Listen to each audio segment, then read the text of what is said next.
नमस्कार दोस्तों, जय हिंद। स्वागत है फिर से आपका एक बार अपने YouTube चैनल हर्ष सॉल्यूशन में। दोस्तों, आज हम लोग देखने वाले हैं प्रफुल्ल दा एक नज़र, जो कि आपको वनकेवरा भाग 1 में पढ़नी है।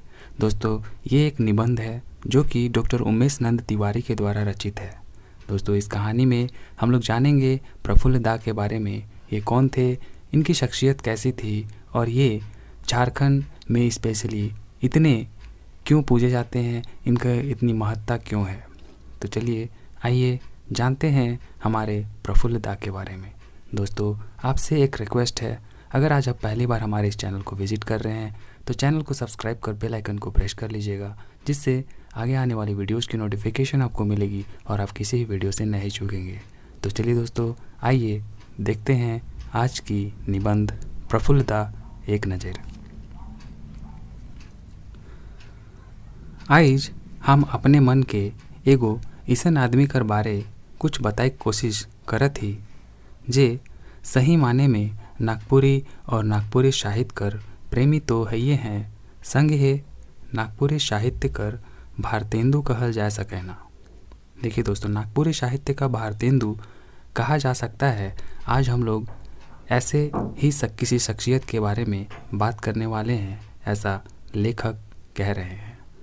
ठीक है, नागपुरी साहित्य का रूप देविक और उके अंधार से निकलाइक में वो जुटल रहे। वो आदमी कर नाव है के श्री प्रफुल्ल कुमार राय, जे के हमरे दुलार से प्रफुल्ल दा कहत रही। ढेर दिन से मन ई बात में ई बात रहे कि उनकरे बारे में कुछ जानूं, कुछ पूछूं। प्रफुल्ल दा के देख के कोनो कहे बड़ा मुश्किल है। भला समुंदर के देख के का लखे कहे पारब कि इकर में का है, कैसन कैसन मोती और रतन अपन तह में लुकाले है। दादा बाहरे से तो एकदम सीधा सरल और सुबियार आदमी लखे दिसे, चरका पाकल केस और सोचते सोचते बोले कायदत, मुँह में छवा मन लखे भोलापन, निश्चल हंसी, कहियो कहियो साफा धोवा धोती और खलिता पिंधल तो कहियो कहियो झगड़ और झापुड़ फुल पैंट जे है और हाफ कमीज। हाथ में एगो पुराना घड़ी। देख के दादा का है ऐसा बोल रहे हैं लेखक।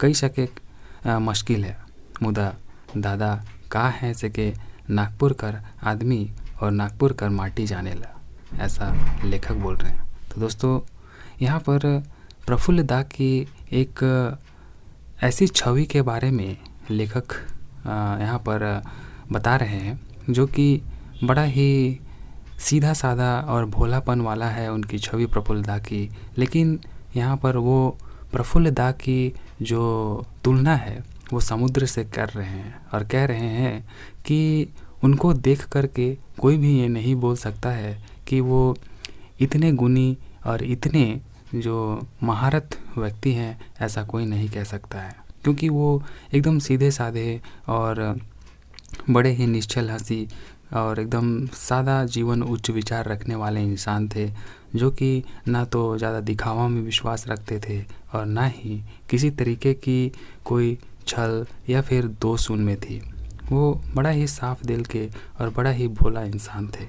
दोस्तों, इसीलिए यहाँ पर लेखक कह रहे हैं कि उनको देख कर के ये बता पाना मुश्किल था कि इतने बड़े सागर में ना जाने उन्होंने कैसे कैसे मोती और किस तरीके के रत्न को अपने अंदर छुपा रखा है। इसलिए आज लेखक ने अपना मन बना लिया था कि आज उनको इस विशाल समुद्र के बारे में कुछ जानना है, और वो भी उन्हीं के ज़माने जिनसे ये पूछने जा रहे थे। तो चलिए देखते हैं कि लेखक ने किन किन चीज़ों के बारे में हमारे प्रफुल्ल दा से पूछा और उन्होंने क्या बताया। देखिए,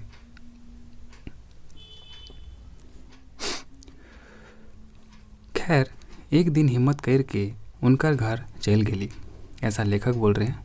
कि खैर एक दिन हिम्मत करके जो है वो लेखक जो है प्रफुल्ल दा के घर चले गए उनके बारे में जानने के लिए। और फिर देखिए क्या बोलते हैं। कहली, दादा आज तो के अपन बारे में कुछ बताए होगी।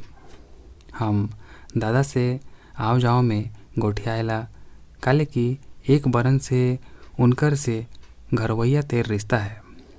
वैसे उम्र में तो वो हमार आबा दाखिल हैं, मुदा गांव कर हिसाब से बड़ भाई कर रिश्ता अपन होश सम्राते जान ली। ओहे अपन निश्चल और छुआ वाला हंसी हंसते दादा कहलें, का पूछबे रे हमरे से, हम का कोनो लाट साहब बड़का आदमी है कि जे ही से तोहरे कर आगे में ही कुंचू काका हमार बाबूजी तो सब जानत हैं। कटिक आइक मुदई मुंद के टेलीफिन हमर बटे देख के कहलें, अच्छा पूछ। हम उनकर विशाल व्यक्तित्व कर चाड़े कटिक संकोच कर संगे पूछे शुरू कर ली। तनी देर में संकोच उनकर अपनैती कर चलते खत्म हो गेलक। वो बतालें कि 6 फरवरी 1926 ईस्वी के पहाड़ बंगरू नाव कर गांव में उनकर माने प्रफुल्ल दा कर जन्म हुए रहे। तो ऐसा अब लेखक को प्रफुल्ल दा बताना शुरू कर रहे हैं अपने बारे में। तो देखिए दोस्तों वो क्या बता रहे हैं कि उनकी जो जन्म हुई है वो 8 फरवरी 1926 ईस्वी को पहाड़ बंगरू नाव का एक गांव है वहीं पर हुआ था। उनकर पूज्य पिता का नाम रहे स्व राम किशोर राय और माई का नाम था स्व सुचित्रा बाला देवी। पहाड़ बंगरू रांची कर सिसई थाना में पड़ेला। बन पहाड़ कर कोरा में बसल एगो छोट एकन गांव। सबे गांवक छुआ मन लखे दादा कर शुरू कर पढ़ाई लिखाई जे है घरे में होलक। पाछे दूसरा तीसरा और चौथा क्लास कर पढ़ाई भरनों में होलक। सितंबर 1934 ईस्वी में दादा रांची कर वर्नाकुलर मिडिल स्कूल में पढ़े लगले और 1938 ईस्वी में दादा जो है स्पेशल 7वां में पढ़त रहे हैं। मुदा इंग्लिश नहीं जाने चाड़े इनकर एक बछर बेकार होए गेलक और वो 7वां क्लास 1939 ईस्वी में पास भेले। तो दोस्तों ये बता रहे हैं प्रफुल्ल दा कि उनका जो जन्म हुआ था 9 फरवरी, यहाँ पर देखिए 8 फरवरी दिया गया है। 8 फरवरी 1926 ईस्वी को बंगरू पहाड़ में उनका जन्म हुआ। उनके जो पिता का नाम था वो स्वर्गीय राम किशोर जी थे और उनकी माता सुचित्रा बाला देवी थी।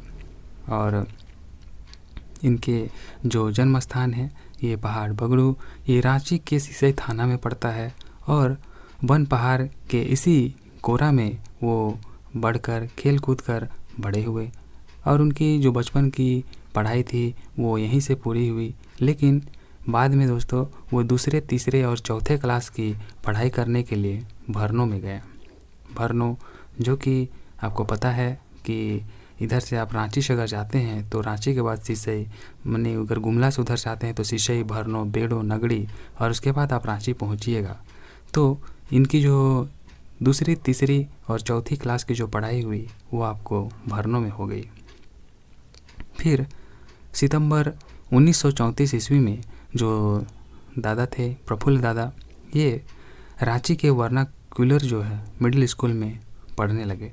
फिर 1938 ईस्वी में दादा जो है स्पेशल 7वां में पढ़ रहे थे, लेकिन इंग्लिश में थोड़े कमज़ोर होने की वजह से वो 1 साल वहीं रह जाते हैं, पास नहीं कर पाते हैं। और फिर आगे की क्लास जो है वो 1 साल बिताने के बाद वहाँ पर फिर वो पास करते हैं, जो कि 1939 ईस्वी में पास करके फिर आगे क्लास जाते हैं।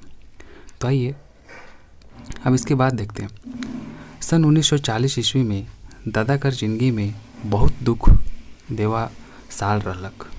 1940 जो था प्रफुल्ल दा की ज़िंदगी का एक बहुत ही दुखदाई साल था, ऐसा लेखक बता रहे हैं। इस साल दादा टूअर हो गए। कहने का मतलब है इस साल में दादा जो है दोस्तों, टूअर कहने का मतलब है अनाथ होना। जिसके माता पिता नहीं होते हैं उसको टूअर कहा जाता है। तो इसी साल में दादा जो है वो टूअर हो गए, ऐसा बोला जा रहा है। उनकर बाबूजी कर स्वर्गवास हो गेलक और बाप कर छाई हटेक प्रभाव परिवार में पड़लक। दैविक और आर्थिक विपत्ति के पड़लो हो उनकर लगन पढ़ाई बटले कम नहीं होलक और वो 1943 ईस्वी में मैट्रिक पास कर ले।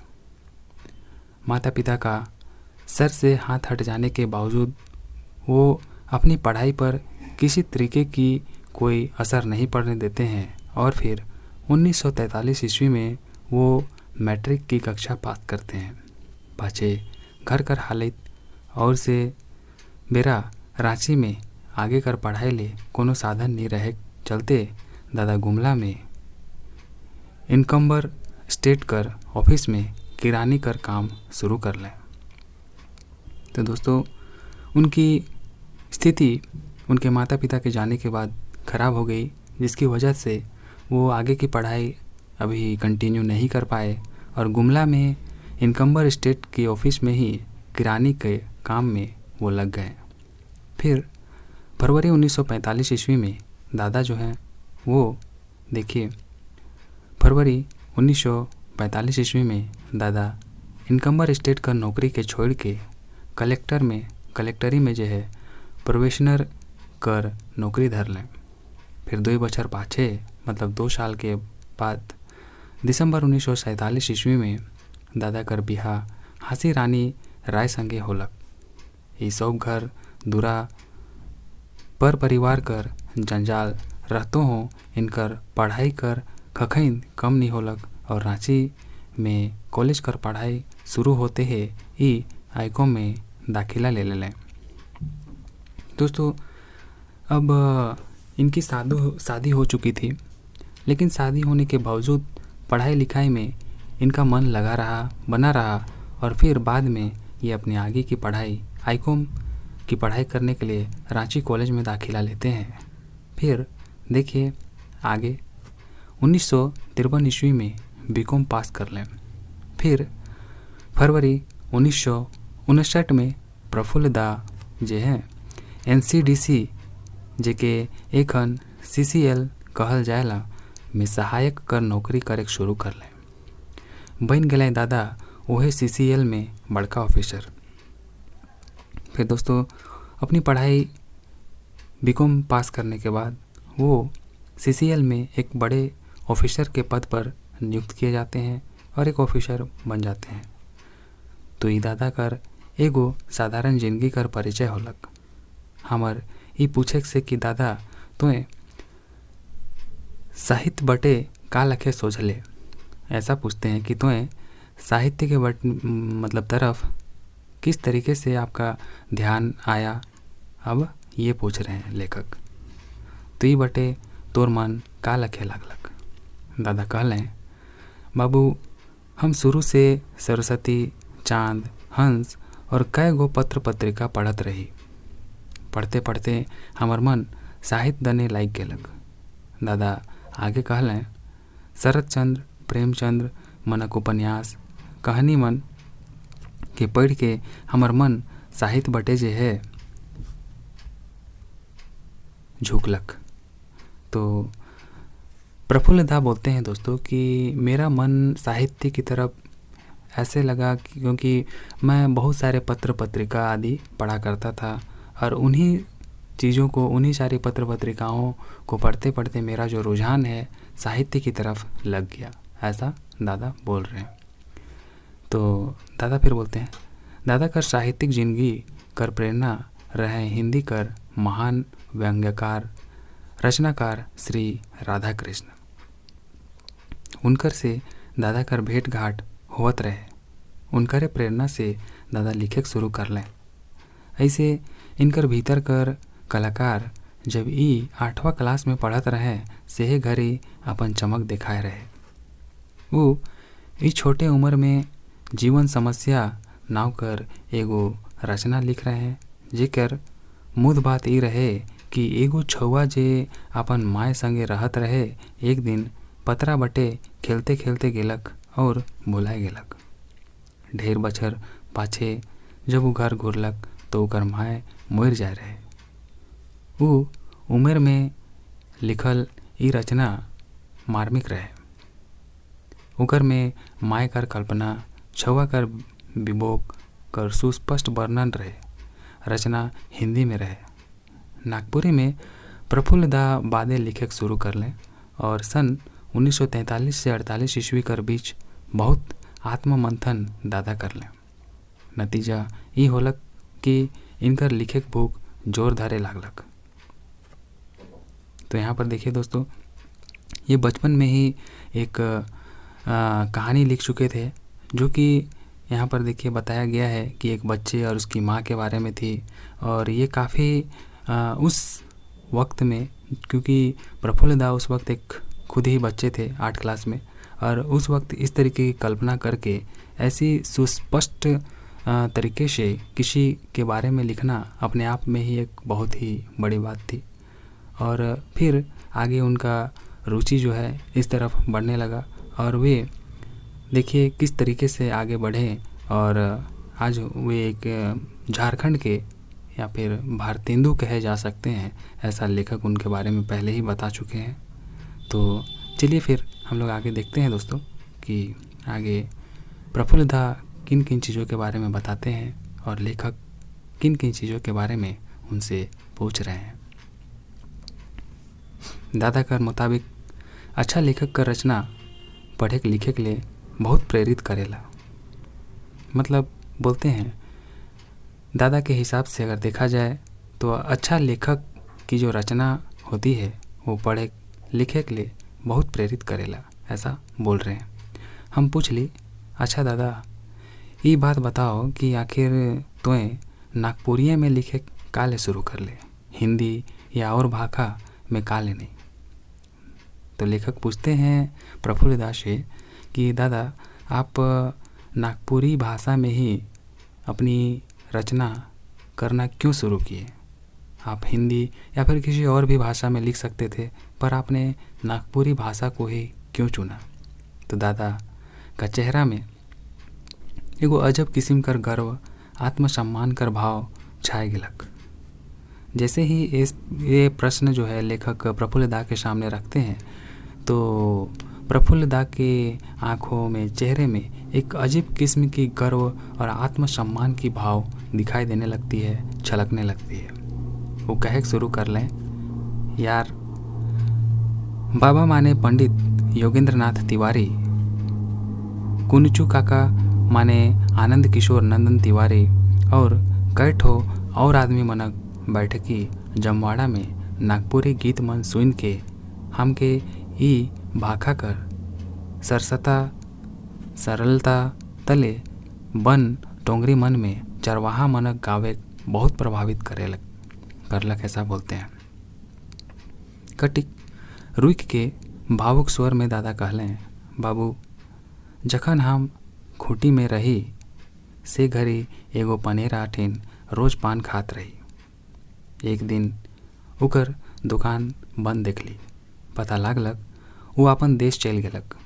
वो हियाँ कर रवैया नी रहे, वो अपन देश कर प्यार भाखा कर मोह कर चलते फिर उहें चल गेलक। जैसे जे देश के वो मायर पीट कर चलते छोड़ दे रहे, ये बात हमके बहुत प्रभावित करलक। तो दादा बोलते हैं दोस्तों कि जब वो खूटी में थे तो उस समय एक आदमी था जिसके पास एक पान बेचने वाला था, तो उसके पास ये रोज़ दिन जाते थे और पान खाते थे। लेकिन किसी दिन वो जाते हैं तो उनको जो है वो पान वाला नहीं मिलता है। लोगों से पूछने पर पता चलता है कि वो अपना देश वापस चला गया है, जिसे वो कभी न कभी छोड़ करके इसलिए आया था यहाँ खूटी में, क्योंकि वहाँ मार काट उसके साथ मार पीट किया गया था, जिसकी वजह से वो अपने गांव घर को छोड़ करके यहाँ आ गया था खूटी में। लेकिन अब जो है वापस से वो वहीं जाता है और यहाँ सब कुछ छोड़ करके फिर कभी नहीं आता है। तो ये बात लेखक प्रफुल्ल दा को जो है दोस्तों काफ़ी प्रभावित करती है और कहीं ना कहीं उनको भी अपनी ही नागपुरी भाषा में जो वो साहित्य की रचना कर रहे थे इसमें लिखने के लिए प्रभावित करता है। दादा बोलते बोलते तनिक रुक लें, सिगरेट सलगा लें और कहक शुरू कर लें। जे बेरा हम पढ़त रही से बेरा नागपुरिया लड़का मन के तनी बेकूफ सा बुझल जात रहे। नागपुरिया लड़काओं मन नागपुरी भाषा में गोइठ बात नहीं करत रहे। हम सोचली हमरे जे बोलीला गावीला सेकर में का कमी है, का ले हमरे इकर में नहीं बोलूँ नहीं लिखूँ। ई दशा में दादा लखे निश्चयी अपन बोली भाखा कर प्रेमी जे है ई बात बोल सकत रहे, लिख सकत रहे और कर सकत रहे। ये सब बात के कर के दिखाई दिले दादा प्रफुल्ल दा। दोस्तों प्रफुल्ल दा बोलते हैं कि जब जिस समय वो पढ़ रहे थे तो उस समय नागपुरी जो लड़का लोग रहता था उनको थोड़ा बेवकूफ़ समझा जाता था, क्योंकि वो खुद भी देखते थे कि जो उनके संगी साथी रहते थे या फिर जो उनके आसपास अगल बगल अड़ोस पड़ोस में जो लोग रहते थे वो लोग भी कहीं जब जाते थे तो नागपुरी भाषा को बोलने में शर्माते थे, झिझकते थे, हिचकिचाते थे कि कहीं कोई उनके बारे में गलत तो नहीं सोच रहा है। तभी प्रफुल्ल दा को ये बात काफ़ी प्रभावित की कि आखिर ये जो बोलते हैं, जिस भाषा का ये यूज़ कर रहे हैं, इस्तेमाल कर रहे हैं, आखिर उसमें क्या कमी है जिसकी वजह से आखिर उनको ऐसा लगता है, ऐसा प्रतीत होता है कि वो दूसरों के सामने कम है। आखिर इनकी भी तो एक भाषा है, फिर इसमें क्या कमी है। तो दोस्तों इन्हीं सारी चीज़ों को ये प्रूफ करके दिखाना चाहते थे और इन्होंने सही मायने में देखा जाए तो प्रूफ भी किया है और आज काफ़ी प्रचलित हैं। और जैसा कि लेखक ने इन्हें कहा है कि ये नागपुरी साहित्य के भारतेंदु के रूप में जाने जाते हैं।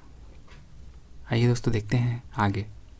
उनकर से जब हम पूछली दादा तुए तो ढेर सुंदर सुंदर कहानी कविता मन लिखेस, एखन तक आपन लिखल रचना में तोके कौन बेस लागेला।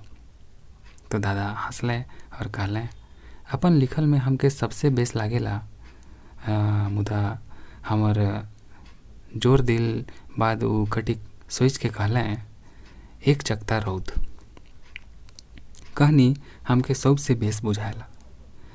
ये कहानी एगो मनोवैज्ञानिक किस्म कर कहानी है कि जेकर में एगो पूर्णा अमरगर आदमी दोसर बियाह करेला, ऐसा बोलते हैं एक चकता रौद में। जब लेखक उनसे पूछते हैं प्रफुल्ल दा से कि अच्छा दादा आप इतने सुंदर सुंदर कहानी लिखे हैं, बताइए कि आपको उन कहानियों में से कौन सी कहानी सबसे अच्छी लगती है। तो दादा जो है बोलते हैं कि मेरी लिखी कहानी में मुझे तो सभी अच्छी लगती है, लेकिन एक कहानी है जो कहीं ना कहीं मेरे दिल में एक खास स्थान रखती है। वो थी एक चकता रौद, जिसमें कि एक ऐसे मतलब उम्रगर आदमी के बारे में बताया गया है जो कि दूसरा विवाह करता है। तो फिर देखिए दोस्तों आगे। दोस्तों अगर आपको वीडियो अच्छी लग रही है तो आप इसे लाइक कर अपने दोस्तों में ज़रूर शेयर कर सकते हैं। चलिए देखते हैं आगे। फिर पूछ ली दादा कहानी लिखे में मुद बात का होवेला और एखन कर नागपुरी कहानी और एकर भविष्य तोर विचार से का है। तो जब लेखक पूछते हैं कि दादा कहानी लिखने के लिए जो सबसे मूल बातें होती है वो क्या है और अभी के समय में जो नागपुरी कहानी और एकर भविष्य जो है आपके विचार से क्या है और कैसा है, ऐसा जब पूछते हैं तो देखिए वो क्या बोलते हैं। कटिक गंभीर होए के दादा कहे लगले, थोड़े गंभीर मुद्रा में दादा आ गए और कहने लगते हैं कि कहानी लिखे में 2-3 गो बात का बहुत ही ध्यान रखना चाहिए। देख ली, सुन ली, गुन ली, परख ली, तले लिख ली। ई होले कहानी विशेष छाप नहीं छोड़े। शैली, शब्द चयन, भाव प्रकाशन, इस सब बात में बहुत ध्यान देख चाहिए। तो दोस्तों प्रफुल्ल दा कहते हैं कि केवल देखें, सुने और गुने और परखें और तब लिख दिए तो इससे बात नहीं बनेगा। एक अच्छी कहानी लिखने के लिए शैली, शब्द चयन, भाव, प्रकाशन, इन सारी बातों को ध्यान देना अति आवश्यक है। लेकिन हमरे में कुछ कमजोरी तो है, मुदा खास करके खूब पढ़े चाहिए, अध्ययन करे चाहिए। हम नागपुरी रचना और रचनाकार मन के प्रति बहुत जो है आशावादी ही। इकर भविष्य उज्जवल है। इकर क्षेत्र विस्तृत है। लगभग 2 करोड़ आबादी है हमरे के सिक्का स्वतंत्रता और जनवादी परंपरा में ध्यान देवे के चाहिए। तो दादा कुछ उपाय बता रहे हैं कि किस तरीके से हम लोग अपनी जो लिखने की क्षमता है इसको बढ़ा करके कैसे आगे बढ़ सकते हैं। दादा सही माने में कर्म योगी हैं। कर्म पर इनके बहुत आस्था है। दादा कर जीवन दर्शन है। जितना रुचलक और पचलक खाली, काम बेरा राड़ लखे काम कर ली, सुतेक बेरा मुर्दा लखे सुतली और रीछ बेरा बौराल लखे रिजली। जागली तो एड़ी से चुंदी तक, दादा कर भगवान कर प्रति विश्वास है, पूजा करे इनका रोज कर नियम है। तो दोस्तों लेखक कहते हैं कि प्रफुल्ल दा है एक कर्मयोगी इंसान, क्योंकि दादा का जीवन ऐसा है कि एकदम सीधा साधा। देखिए दोस्तों, जब वो जितना वो उनको रुचता है, जितना मन करता है उतना खाता है और उतना खाते हैं। फिर काम के समय में खूब काम करते हैं, सोने के समय में मानो मुर्दे के समान सोते हैं। और जब कभी रिज रंग की बात आती है, खुशी मनाने की बात आती है, तो बौराल लखे रिजली यहाँ पर उपयोग किया गया है शब्द। मतलब एकदम पागल की तरह खुशी मनाते हैं। और जब जगते हैं तो एड़ी से चोटी तक जगते हैं और भगवान पर पूर्ण रूपेण विश्वास करके अपनी जो रोज़मर्रा की ज़िंदगी है उनकी पूजा अर्चना के साथ शुरू करते हैं।